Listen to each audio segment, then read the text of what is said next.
الحمد للہ العزیز القہار، الصلاۃ والسلام علی النبی المختار وعلی آلہ الاطہار واصحابہ الاخیار، اما بعد فاعوذ باللہ من الشیطان الرجیم، بسم اللہ الرحمن الرحیم۔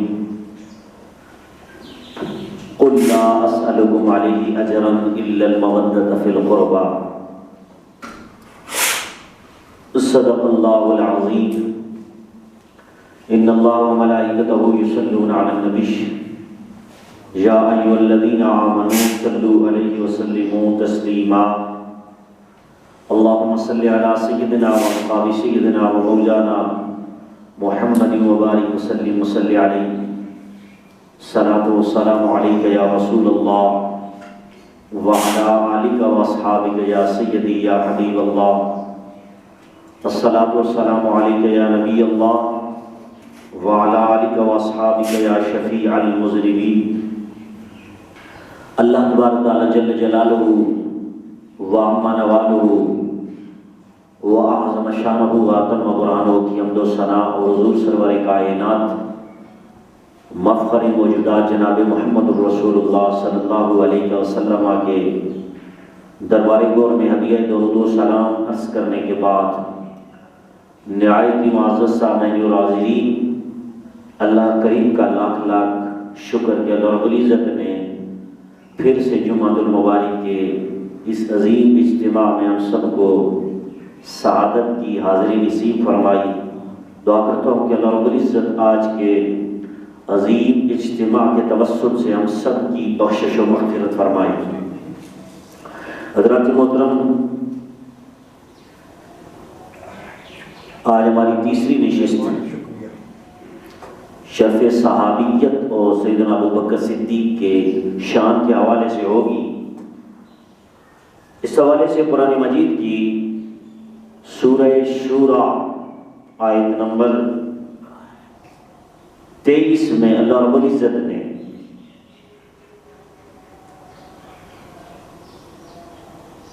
ایک چیز کو ضروریات دین میں سے قرار دیا۔ جس طرح اللہ رب العزت نے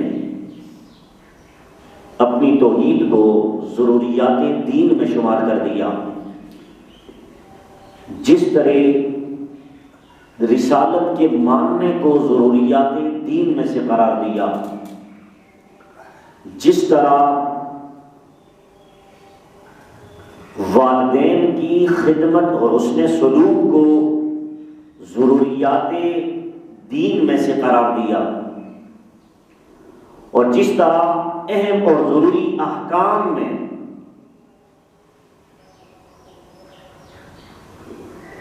نماز، قربانی، ارکان اسلام کے احکام کو بیان کیا، انہی احکام میں اللہ رب العزت نے اسی سورہ شورى کی آیت نمبر 23 میں محبت صحابہ اور محبت اہل بیت، یعنی کہ حضور کے صحابہ اور حضور کی آل، یہ جو لفظ کی ہے یہ نسبت رسالت ہے۔ آل تو ہر ایک کی آل ہے کہ فلاں کی آل، لیکن جب رسول کی آل کہا جائے گا تو پھر بات وراء الورا تک پہنچے گی۔ جب اصحاب رسول، کس کے اصحاب، کس کے سنگی بیلی، کس کے فرینڈز، کس کے دوست کی بات ہوگی، تو جب رسول کے دوست، رسول کے اصحاب کی بات ہوگی تو پھر بات بھی اعلیٰ درجے کی ہوگی۔ تو یہاں پر اللہ رب العزت نے سورہ شورى کی آیت نمبر 23 میں ارشاد فرمایا، قل لا اسألکم علیہ اجرا، قل لا اسألکم علیہ اجرا، اے نبی آپ اپنی پیاری زبان سے ارشاد فرما دیں، یا اللہ تو کیا کہنا چاہتا ہے، تو کیا کہنا چاہتا ہے؟ اب رب کا اعلان ہے، رب نے ایک حکم بیان کرنا ہے بندوں کی طرف، اور رب نے حضور کے ذریعے سے، حضور کے وسیلے سے اس اہم مقصد کو بیان کیا۔ فرمایا لا اسألکم علیہ اجرا، میں تم سے کوئی ریٹرن انگلش میں بدلے کو کہتے ہیں، احسان کے بدلے احسان، نیکی کے بدلے نیکی۔ کسی نے کسی پر احسان کر دیا، بعد میں اس نے اس پر احسان کر دیا۔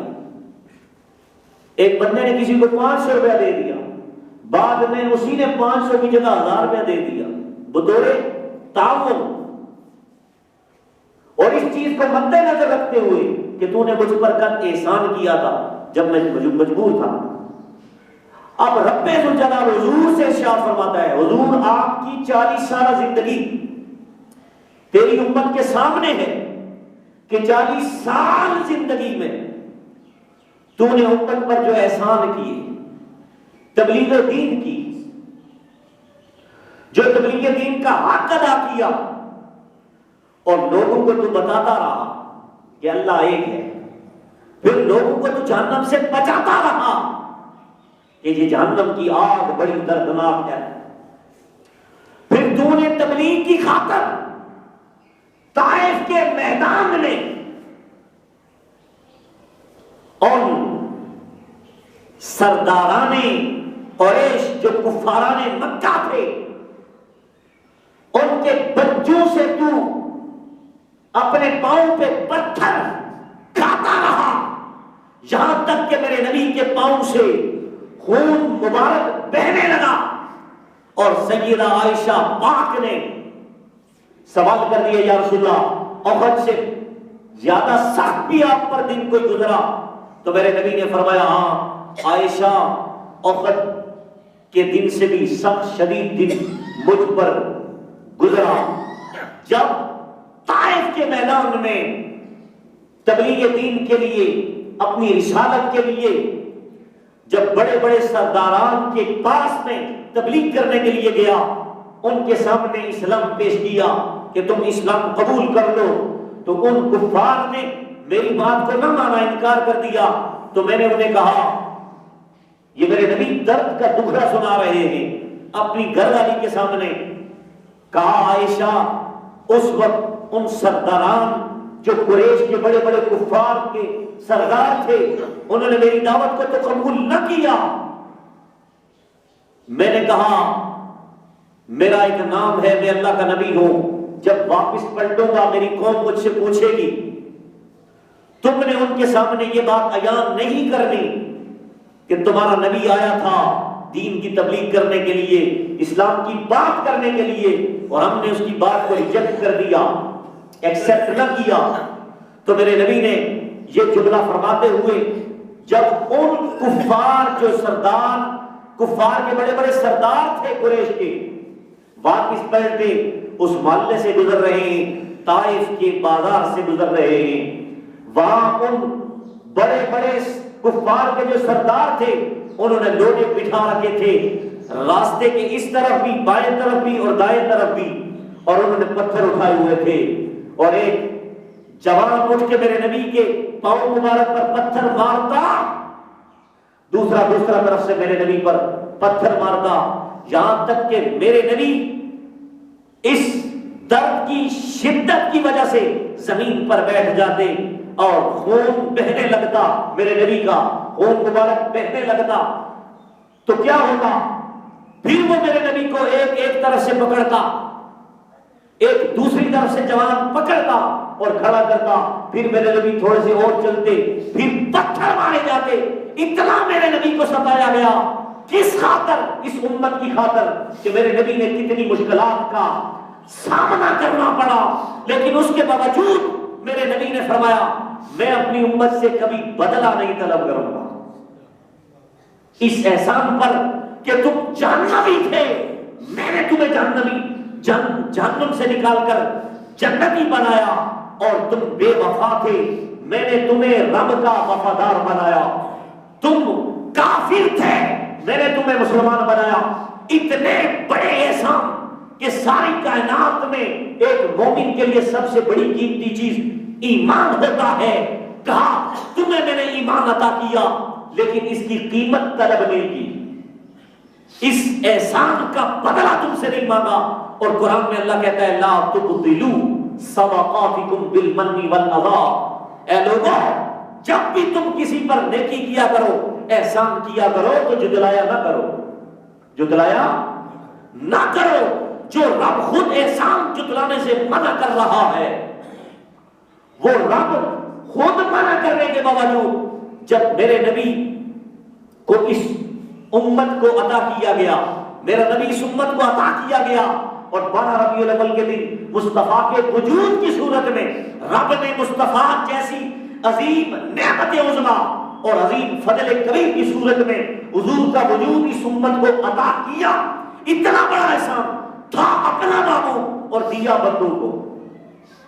یار کوئی چاہتا ہے کہ محبوب اپنا ہو, وہ تو چھپاتا ہے, وہ تو کہتا ہے اس سے کوئی پیار نہ کرے, میں اکیلے میں اس سے پیار کروں. دنیا کا قاعدہ یہ ہے جو جس سے پیار کرتا ہے وہ یہ چاہتا ہے میں اس سے پیار کروں, یہ میرے قریب رہے, یہ مجھ سے دور نہ جائے. لیکن میرا رب بندوں سے اتنا پیار کرتا ہے, رب نے مصطفیٰ سے پیار کیا اور کائنات میں ایسا کوئی پیار نہیں ہے, اس کی مثال نہیں ہے جو رب نے مصطفیٰ کے ساتھ پیار کیا ہے. اور کائنات میں ایسا کوئی محبوب نہیں جیسا محبوب رب کا مصطفیٰ ہے. نہ اس محب کی کوئی مثال ہے نہ محبوب کی کوئی مثال ہے, یہ دونوں بے مثال ہیں. تو اس کے باوجود میرے رب نے اس امت پر اتنا احسان کیا. فرمایا لقد من اللہ علی المؤمنین اذ بعث فیہم رسولا, سورہ آل عمران آیت 162. قرآن کہتا ہے مومنوں ہم نے تم پر بڑا احسان کر دیا تھا. کب؟ جب ہم نے تم میں عظمت والا رسول تمہیں عطا کر دیا, عظمت والا رسول تمہیں عطا کر دیا. اب یاد رکھو رب نے ان بندوں سے کتنا پیار کیا, اس امت سے کتنا پیار کیا. تھا مصطفیٰ کا رب سے پیار اور مصطفیٰ کا تھا پیار رب سے, اور رب کا پیار تھا مصطفیٰ سے. رب نے کہا محبوب میرا ہے لیکن میں تمہیں عطا کر رہا ہوں, تمہیں میں عطا کر رہا ہوں. پھر عطا کر کے رب نے اس احسان کو جتلا دیا.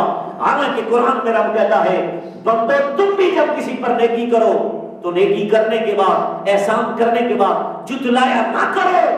اور اکثر خاندان میں آپ نے دیکھا جو بھی کسی سے نیکی کر ڈالتا ہے وہ کہتے ہیں نا نیکی کر کے کھڈے میں ڈالنا. تو یہ آج کل کا وتیرہ بن چکا ہے کہ ہم اکیلے میں اگر نیکی بھی فرض کر بھی دیں تو بعد میں پورے عوام کے سامنے, ہزاروں لوگوں کے سامنے ہم کہہ دیتے ہیں یار تجھ پر میرا بڑا احسان ہے, میں نے تیرے سے نیکیاں کی.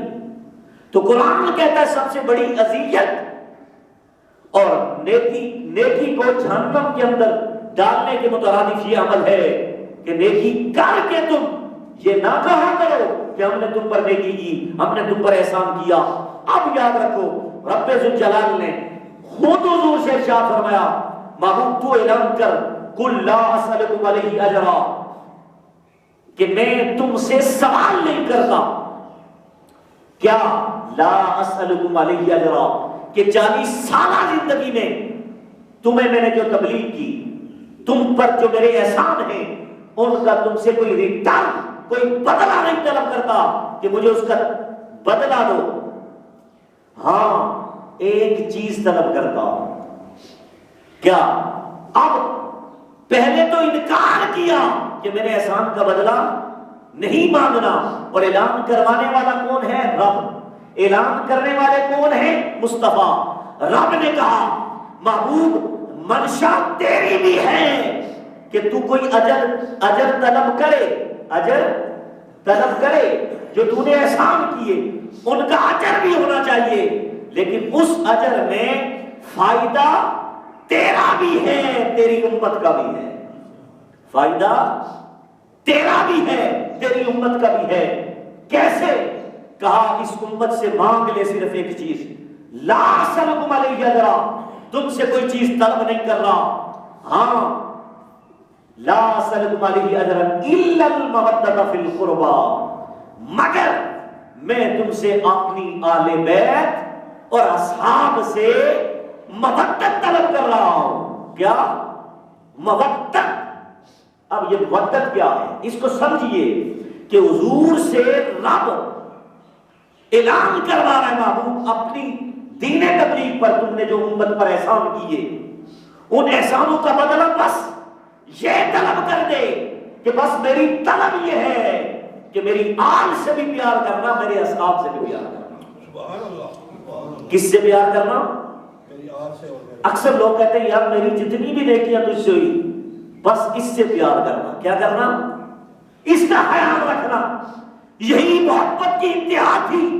کہا جتنے احسان کیے میں نے تم پر کوئی بھی بدلہ نہیں طلب کرتا، ہاں بس اتنا کہتا ہوں آل کے بھی وفادار بن کے رہنا، اصحاب کے بھی وفادار بن کے رہنا۔ اب یہاں پر مودت کا لفظ ہے، کیا ہے؟ تو مودت کیا ہے یہ سنیے۔ مودت محبت کی انتہا جب ہوتی ہے، محبت کی انتہا۔ کائنات میں سب سے زیادہ کوئی اگر کسی سے شدید محبت کرے، کیا کرے؟ اللہ قرآن میں کہتا ہے والذین آمنوا، سورہ بقرہ آیت نمبر 65۔ اللہ قرآن میں کہتا ہے والذین آمنوا اشد حبا للہ، میرا رب فرماتا ہے ایمان والے وہ لوگ ہیں، ایمان والے وہ لوگ، یا اللہ ایمان والے کون ہیں، ان کی نشانی کیا ہے؟ اور اب کہتا ہے ایمان والے وہی ہیں اشد حبا للہ، وہ اللہ سے شدید محبت کرتے ہیں۔ کیا کرتے ہیں؟ شدید محبت، یعنی کہ محبت کی جہاں انتہا ہوتی ہے وہاں لفظ شدید بولا جاتا ہے۔ کیا؟ اشد شدید حب اللہ، اللہ سے شدید محبت کرتے ہیں، یہ ایمان والوں کی نشانی ہے۔ تو پتہ یہ چلا ایمان والا ہوتا ہی وہ ہے جو اللہ سے شدید محبت کرے۔ تو یہ محبت والے ہی ایمان والے ہیں، محبت والے ہی ایمان والے۔ قرآن نے اہل ایمان کی سب سے بڑی نشانی یہ بیان کی کہ اہل ایمان کی نشانی یہی ہے، وہ پیار والے ہوتے ہیں۔ کیا ہوتے ہیں؟ وہ بے ادب اور گستاخ اور غیر محبت والے نہیں ہوتے۔ قرآن نے محبت والوں کو ایمان سے نواز دیا، کہا کہ یہ ایمان والے ہی ہیں جو شدید محبت کرتے ہیں۔ کیا کرتے ہیں؟ اب مثال اس کی سنیے، محبت اس کی مثال یہ ہے کہ ماں باپ بھی اپنی اولاد سے محبت کرتے ہیں۔ کیا کرتے ہیں؟ محبت، لیکن اس کی انتہا کتنی ہوتی ہے؟ اس کی انتہا سنیے، جس وقت ماں اور باپ پیار کرتے ہیں دنیا میں بڑے دعوے ہوتے ہیں اور کرتے بھی ہیں، دعویٰ کیا اللہ اس کے رسول نے یہ محبت بتائی بھی ہے، سکھائی بھی ہے کہ ماں باپ سے بڑھ کر کوئی پیار نہیں کرتا اپنی اولاد سے۔ وہ الگ سٹیٹس ہے کہ نبی اپنی امت سے کتنا پیار کرتا ہے، وہ تو ماں باپ سے بھی بڑھ کے کرتا ہے، لیکن میں ایک مثال دینے لگا ہوں۔ جب ماں باپ اپنی اولاد سے پیار کرتے ہیں تو بات کہاں پر ختم ہوتی ہے؟ جب ماں باپ کی طرف سے اولاد میں سے اگر کوئی فوت ہو جاتا ہے، بیٹا یا بیٹی، تو وہ رو رو کے انتہا کر دیتے ہیں، اس دکھ میں نڈال ہو کر انتہا کر دیتے ہیں جب ان کی اولاد میں سے کوئی مر جاتا ہے، فوت ہو جاتا ہے۔ لیکن جس وقت ان کا بیٹا اور ان کی بیٹی دفن ہو جاتی ہے اور دفن ہو جاتا ہے تو وہ واپس پلٹ آتے ہیں. کیا کرتے ہیں؟ اللہ انہیں صبر عطا فرما دیتا ہے. وہ اس حد تک نہیں پہنچتے کہ ماں اپنی اولاد کی وجہ سے خود مر جائے. کیا؟ خود مر جائے. باپ اپنی اولاد کے مرنے کی وجہ سے خود مر جائے. نہیں، ایسا ہوا نہیں. ہاں کوئی ضمن ایک واقعہ ہوا ہو کہ فلاں کا بیٹا فوت ہوا اور آ گیا جی اس کو ہارٹ اٹیک ہو گیا دکھ کی وجہ سے، ٹینشن میں آیا، یہ الگ چانس ہے. لیکن ریگولر ایسی کوئی صورتحال، کوئی ایسی مثال نہیں ملتی کہ باپ مر گیا ہو اور فوت ہونے کے بعد فوراً جی پتہ چلتا ہے جی باپ کا بیٹا فوت ہوا اور ماں کا پھر بیٹا فوت ہوا. اور یہ محبت کی انتہا اتنی تھی اولاد اور ماں باپ میں کہ دونوں یہ بھی مر گئے. ساتھ انہوں نے اپنی جان اپنے بیٹے کی وجہ سے، اپنی بیٹی کی وجہ سے دے دی. ایسا ہرگز نہیں ہوا، نہ ہوتا ہے. لیکن یاد رکھیے مودت قرآن میں جس چیز کو قرار دیا اس مودت ایک ہے محبت. یہ محبت کی انتہا ہے کہ اتنی محبت تھی لیکن جان بچ گئی. محبت تھی لیکن ماں اور باپ ان کی جان بچ گئی. یہ جان نہیں دیتے، سب کچھ قربان کر دیتے ہیں اولاد کی خاطر. لیکن جب اولاد میں سے کوئی مرتا ہے جان نہیں دیتے. اب یاد رکھو رب نے جو ڈیمانڈ کی ہے صحابہ والے بیت کے ساتھ، وہ ڈیمانڈ محبت کی نہیں تھی بلکہ مودت کی تھی. میم واو دال تے، مودت کی تھی. یہ ڈگری محبت سے اگلی ڈگری ہے. اور اس ڈگری سے ہوتا کیا ہے، یہ کیسے مؤثر ثابت ہوتی ہے کہ جس سے محبت ہو جائے، جس سے محبت ہو جائے وہ اس کی خاطر اپنی جان بھی دے دیتی ہے. وہ اس کی خاطر اپنی جان بھی دے دیتی ہے.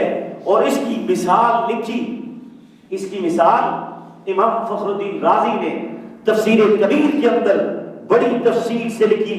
19ویں جلد صفحہ نمبر 89 پر انہوں نے لکھا کہ سنو کہ اللہ تبارک و تعالیٰ نے قرآن مجید کے اندر حضور سے ارشاد فرمایا ہے قل لا اسألکم علیہ اجرا.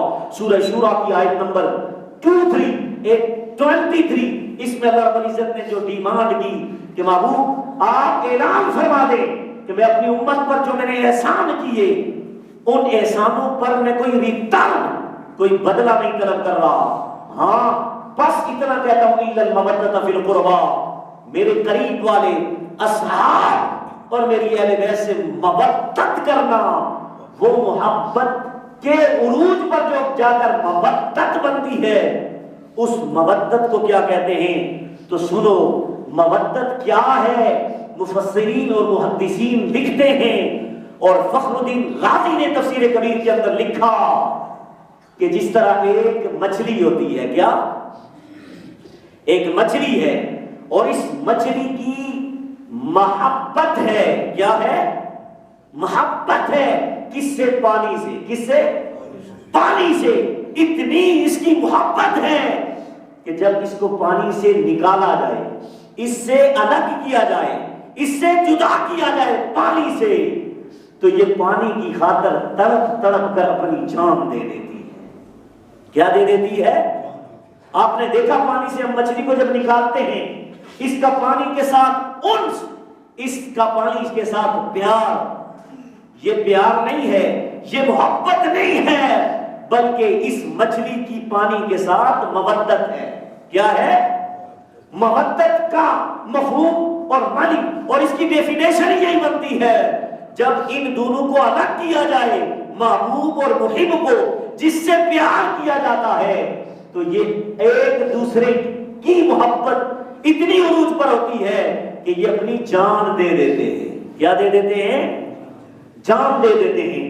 تو رب ذوالجلال نے قرآن مجید کے اندر ارشاد فرمایا لا اسألکم علیہ اجرا، اے نبی اعلان فرما دے میں تم سے کوئی ریٹرن کوئی بدلہ نہیں طلب کر رہا، بلکہ یہ کہنا چاہتا ہوں میری آل سے بھی پیار کرنا اور میری اصحاب سے بھی پیار کرنا، اور پیار اتنا نہ کرنا بلکہ اتنا پیار کرنا تمہاری جان بھی چلی جائے، اس سے بڑھ کر آل سے بھی پیار کرنا، اصحاب سے بھی پیار کرنا، آل سے بھی پیار کرنا اور اصحاب سے بھی پیار کرنا۔ اب یہاں پر ایک مثال دیتا چلو، اس مچھلی کا پیار کتنا عروج پر ہے، اس کے اوپر کتنی موتیں واقع ہوتی ہیں، کتنی موتیں واقع ہوتی ہیں، لیکن اس کے باوجود یہ پانی پانی کر رہی ہوتی ہے۔ کیسے؟ مثال کے طور پر اس کی پہلی موت، جب مچھلی کو پانی سے نکالا جائے تو پانی کے تڑپنے کی وجہ سے، پانی سے جدا کرنے کی وجہ سے پہلی موت اس کی تب واقع ہوتی ہے جب اس کو پانی سے نکال لیا جائے، موت نمبر 1۔ پھر اس کے بعد اس کو کاٹا جاتا ہے، کیا کیا جاتا ہے؟ یہ موت نمبر 2 ہے۔ اس کے بعد اس کو پکایا جاتا ہے، موت نمبر 3۔ پھر اس کو چبایا جاتا ہے، کھایا جاتا ہے، موت نمبر 5۔ پھر اس کے بعد جسم میں جاتی ہے اور اس کے بعد فضلے کی صورت میں نکلتی ہے، یہ موت نمبر 5۔ کتنی موتیں؟ 5 موتیں اس مچھلی پر آئی، لیکن جس نے مچھلی کھائی، جس نے مچھلی کھائی وہ اے سی کے کمرے میں بیٹھا ہوا ہے، پھر بھی وہ پانی پی رہا ہے، پھر بھی وہ، کیونکہ مچھلی جب اونس والی تھی پانی سے اتنا پیار کرتی تھی کہ جس نے اس مچھلی کو کھایا اس کو اس نے سکون سے سونے نہ دیا، اگر رات کو کھائی تو کئی مرتبہ اٹھ کر پانی پہ پانی پیے جا رہا ہے جس کے اندر یہ مچھلی چلی گئی۔ تو بتایا جا رہا ہے اس کی 5 موتیں ہونے کے باوجود مچھلی اب بھی پانی پانی کر رہی ہے، مچھلی اب بھی پانی پانی کر رہی ہے۔ تو یہ مودت کا مفہوم ہے، اس کی ڈیفینیشن ہے کہ مودت اس چیز کو کہتے ہیں کہ جان دینے کے بعد بھی اس کی زبان پہ نام اس کا ہو جس سے پیار کیا جائے، جس سے محبت کی جائے، جس سے مودت کی جائے۔ حضرات محترم، یہاں پر ابن راضی فرماتے ہیں کہ لوگوں، یہ جو مچھلی ہے یہ پیار کرتی ہے اور یہ پیار کی عروج پر پہنچتی ہے، اور یہاں پر لا اسألکم علیہ اجرا الا المودۃ فی القربى سے کیا مراد ہے؟ تو یہاں پر مفسر فرماتے ہیں والحاصل ان هذه الآیہ تدل على وجوب حب آل رسول اللہ صلی اللہ علیہ وسلم وحب اصحابہ على قول اصحابنا اہل سنہ والجماعہ۔ وہ فرماتے ہیں مفسرین عربی کے اندر لکھا، اس آیت کی تفسیر میں لکھا امام فخر الدین رازی نے، فرماتے ہیں قربا سے مراد اصحاب رسول بھی ہیں، آل رسول بھی ہیں، ان اصحاب سے بھی پیار کرنا اور حضور کی آل سے بھی پیار کرنا، یہی آل سنت کا قول ہے کہ آل سنت کہتے ہی اسے ہیں جو آل سے بھی پیار کرتا ہے، اصحاب سے بھی پیار کرتا ہے۔ حضرات محترم، یہاں پر لفظ کل استعمال کیا گیا، کل لا، محبوب آپ فرما دیں کیا کہ میں تم سے لا سلوں کوئی بدلا۔ یہ جو لا کل کا لفظ ہے یہ کہاں کہاں پر قرآن میں استعمال ہوا، قرآن میں کہاں کہاں پر استعمال ہوا؟ تو آپ حیران ہوں گے کہ یہ لفظ کل سے جہاں بھی رب بندوں سے کوئی بات کرنا چاہتا ہے، بندوں کو کوئی پیغام دینا چاہتا ہے تو بات عام نہیں کرتا، بات خاص کرتا ہے۔ کتنی خاص؟ جس لفظ کل سے آل رسول کی محبت اور اصحاب رسول کی محبت کو بیان کیا گیا کہ ان سے محبت کرو، اسی کل سے رب نے اپنی توحید کو بھی بیان کیا ہے۔ کیسے؟ میرے رب نے سورۃ التوحید، سورہ اخلاص کے اندر رب نے اپنی توحید کو بیان کیا، فرمایا قل هو اللہ احد، یہاں بھی لفظ کل آیا، رب نے فرمایا سمجھو یہ بات بڑی ضروری جب بھی ہوتی ہے وہاں پر میں کل سے خطاب کرتا ہوں، کل سے خطاب کرتا ہوں۔ رب ذوالجلال نے کل سے فرمایا قل هو اللہ احد، کہہ دو